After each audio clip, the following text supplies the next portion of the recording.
كلام نجوم. لا، شايفة الفن طبعا في تقدم وفي ازدهار وفي تألق وفرص كتيرة جدا للشباب.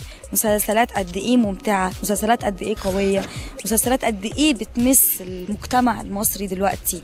التفكير اتغير، كل حاجة. بصراحة انا شايفة ان في مسلسلات وفي نجوم، وفي مش نجوم بس في التمثيل، لكن نجوم في التأليف، نجوم في الإخراج، في كل حاجة.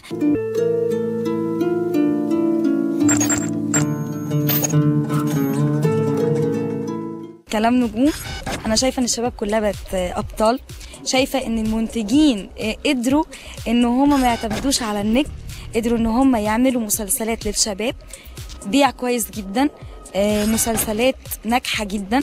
منهم مسلسل طرف ثالث، منهم مسلسل حكايات البنات، ده ادى فرصه للشباب ان هي تعمل مسلسلات بطوله. ده احنا ما شفناش ده قبل كده. كلام نجوم مش عارفه، ما اقدرش اقول لك دلوقتي السياسه فين، لان احنا البلد مش مستقر. ما اقدرش اقول لك احنا رايحين على فين، بس احنا ان شاء الله رايحين على حاجه كويسه قوي. يعني انا شايفه ان احنا في نظام اعتقد ان هو هيبقى كويس.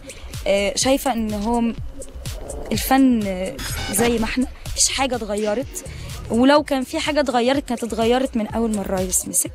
انا شايفه ان الفن مش في تدهور، انا شايفه ان الفن في تقدم، شايفه ان الفن بيتقدم، بيطلع جيل جديد، بيطلع شباب جديده، بيطلع افكار جديده. ولكن كسياسه عموما، لا، انا شايفه ان البلد مش مستقر. يعني انا ما اقدرش دلوقتي احكم على حاجه. ممكن احنا دلوقتي الناس كلها تقول لك البلد مش مستقره، البلد بايظه، ولكن احنا ممكن بعد شويه تبقى البلد دي من احسن البلاد اللي موجوده في العالم. كلام نجوم، انا بحب النقد جدا، بحب اللي بينتقدني اكتر اما ابقى وحشه، لاني بستفيد. وانا بالعكس، انا النقد ده بيفيدني جدا مش بيضرني.